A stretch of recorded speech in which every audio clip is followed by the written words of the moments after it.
અમદાવાદમાં કચરા ગાડીએ અકસ્માત સર્જ્યો છે। ચાલકે સ્ટીયરિંગ પરનો કાબુ ગુમાવતા કચરા ગાડી બેકાબુ બની ગઈ અને તેણે એક બે નહીં પરંતુ 7 વાહનોને અડફેટે લીધા હતા।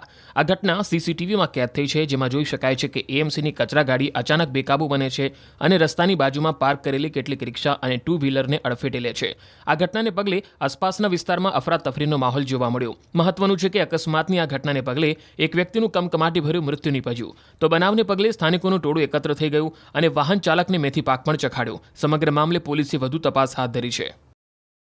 તો હું આપને એ ઘટના સ્થળ બતાવીશ કે જ્યાં અકસ્માત સર્જાયો છે। જમાલપુર પગથિયા પાસેનો આ બનાવ છે, જ્યારે વહેલી સવારે આ જે ગાડી ચાલક છે તે પોતે અહીંયાથી પસાર થઈ રહ્યો હતો અને અચાનક જ તેણે પોતાના સ્ટીયરિંગ પર કાબુ ગુમાવ્યો હતો અને એક પછી એક લગભગ 5 થી 7 વાહનો તેણે અડફેટે લીધા હતા, જેમાં એક વ્યક્તિ છે તેને ગંભીર રીતે ઈજા પહોંચતા તેનું ઘટના સ્થળ પર મૃત્યુ નીપજ્યું છે, જ્યારે અન્ય 2 થી 3 વ્યક્તિઓ છે કે જેઓને સામાન્ય ઈજા પહોંચી છે।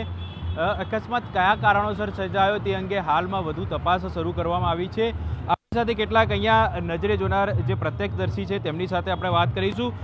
શું અકસ્માત સર્જાયો તો શું આપે જોયું? મેં જોયું સવારે 7:30 થી 7:30ની અંદરનો બનાવ છે।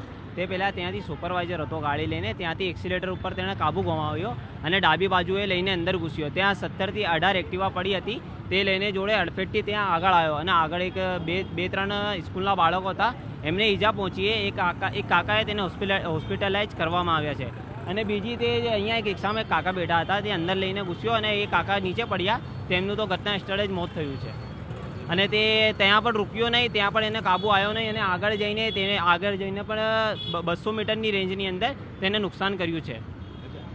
જે ગાડી ચાલક હતો તે કેવી હાલતમાં હતો? શું કયા સંજોગોમાં અકસ્માત સર્જ્યો હોવાનું કહી રહ્યો હતો? નહીં, એ કયું હતું તો નહીં, ખાલી એને કાબુ ગુમાવ્યો હતો અને કંઈ પીધેલું કંઈ હતું નહીં એને કંઈ, બાકી પ્રોપર જ હતું એમ। તો ખાસ કરીને આપ જો એ દ્રશ્ય જોઈ રહ્યા છો, અહીં આ અકસ્માત સર્જાયો હતો, અનેક વાહનોને અડફેટે લીધા હતા।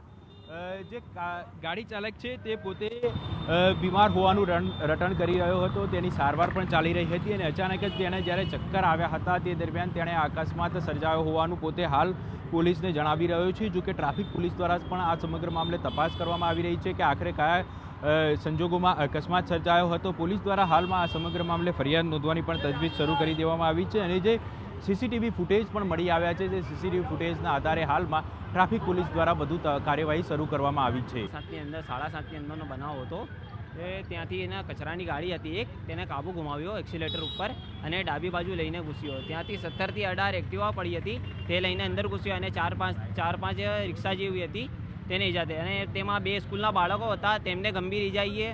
એક વૃદ્ધ કાકા હતા જેમનું ઘટના સ્થળે જ મોત થયું છે અને બીજા 2-3 કાકા હતા, એમને હોસ્પિટલાઇઝ કરવામાં આવ્યા છે। કયા સંજોગોની અંદર અકસ્માત સર્જાયો હતો? તો એવા તો કોઈ સંજોગ ના હતા, તેને એક્સિલેટર ઉપર કાબુ ગુમાવ્યો અને લઈને ઘૂસ્યો એ 200 મીટરની અંદર અને કંટ્રોલમાં આવી ગાડી। કેટલા વાહનોને અડફેટે લીધા હતા? અરાઉન્ડ 20 થી 25 એક્ટિવા હશે, 5 એક રિક્ષાઓ હશે અને બીજે બધું નુકસાન થયું છે। કેટલા વ્યક્તિઓને ઈજા પહોંચી હતી? 2 બાળકો હતા, 2 વૃદ્ધ કાકા હતા, જેમાંથી એકનું મોત થયું છે અને એક ઈજાગ્રસ્ત છે।